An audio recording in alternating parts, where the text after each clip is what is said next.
변화란 단지 삶에서 필요한 것이 아니다. 삶 그 자체다. 이 말에서도 알 수 있듯이 우리의 삶은 변화의 연속입니다.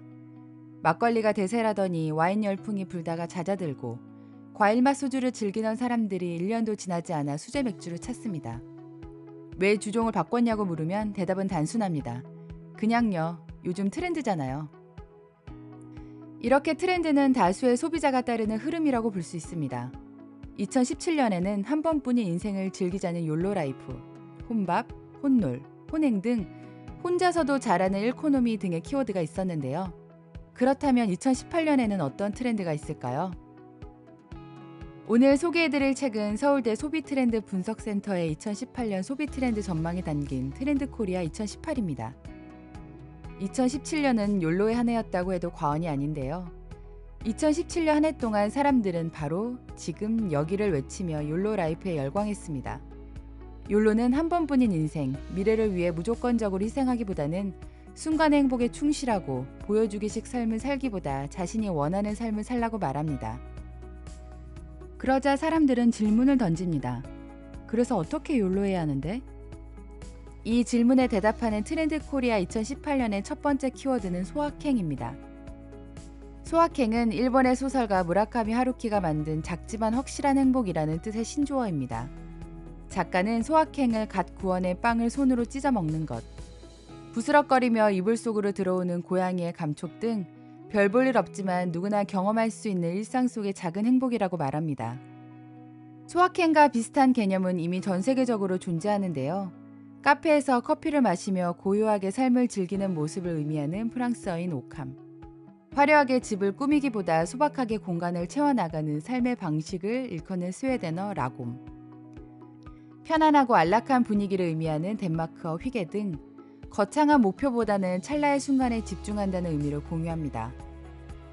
한국에서도 이미 소확행이라는 개념이 확산되고 있는데요. 마음이 편해지는 소리를 듣는 ASMR이나 과일과 채소를 칼로 자르는 영상이 멍 때리며 보는 동영상, 기분이 좋아지는 동영상과 같은 제목으로 인기를 끌고 있습니다. 이런 영상이 인기를 끄는 이유는 하루 종일 돈이나 시간, 사람에 시달렸던 사람들이 오히려 생산적인 활동을 하지 않으므로 더 행복감을 느끼기 때문입니다. 피제 스피너나 슬라임, 스트레스 볼도 이와 비슷한 개념이라고 볼 수 있습니다.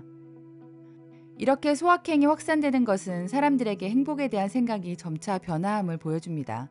다시 말하자면 행복한 미래를 꿈꾸며 오늘의 고통을 참았던 이들이, 특별한 것이 행복이라 믿었던 이들이 행복은 미래가 아니라 지금에 있고 특별한 것보단 평범한 것이 행복이라는 사실을 깨달은 것이죠. 소확행과 같은 맥락을 하는 2018년 두 번째 키워드는 바로 워라밸입니다. 일과 삶의 균형을 뜻하는 워라밸이 적당히 벌면서 잘 살기를 희망하는 젊은 직장인 세대의 라이프 스타일로 등장했습니다. 새로운 직딩들은 이렇게 외칩니다. 직장이 나의 전부가 될 수 없다고. 그래서 직장보다는 개인 생활을 중요시하고 나 자신, 여가, 성장을 위해 칼퇴를 외칩니다. 사실 워라밸은 1970년대 말 영국에서 처음으로 등장해 50년 가까이 사용되었던 단어입니다. 그런데 2018년 대한민국에서 이 단어가 급부상하고 있다는 것은 어떤 의미일까요? 한국인들의 1인당 연간 평균 노동시간은 2069시간으로 멕시코 다음으로 깁니다. 성공을 위해 워커홀릭을 자처했던 기성세대에게는 야근과 휴가 포기가 당연했지만 젊은 직장인들은 회사의 과도한 업무를 견뎌내야 하는 임무가 아니라 벗어나야 하는 과제라고 여깁니다. 2010년을 기준으로 통계청이 근무자들의 근무 기간을 조사한 결과 2명 중 1명은 3년 안에 자리를 옮기거나 퇴사했습니다. 하지만 기성세대들은 이런 움직임을 보고 젊은이들이 포기가 빠르다며 곱지 않은 시선으로 보고 있습니다. 그들은 평생 직장을 가지고 조직의 충성심과 몰입도가 높은 시절에 직장 생활을 시작해 그게 당연하다고 받아들였기 때문이죠. 하지만 일과 삶의 균형을 찾는다는 어쩌면 당연한 사실이 유난히 눈에 띈다는 점은 그만큼 그 균형이 심각한 수준으로 무너졌음을 알려줍니다. 국회에서는 이미 칼퇴근법과 퇴근 후 카톡 금지법을 발의해 구조적인 문제를 해결하기 위해 노력하고 있는데요. 최근에 화두된 개념인 만큼 워라밸에 대한 인식과 그를 뒷받침해줄 제도가 함께 개선되어야 할 필요가 있습니다. 트렌드 코리아 2018에서는 지난 12년간 트렌드 키워드의 흐름에서 재미있는 현상을 발견했다고 합니다.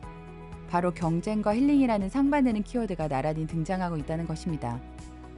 이는 바로 성과가 중시되는 사회에서 사람들이 어쩔 수 없이 자신을 경쟁으로 내몰고 탈진 상태에서 회복하기 위해 위안과 안식을 찾게 되기 때문입니다.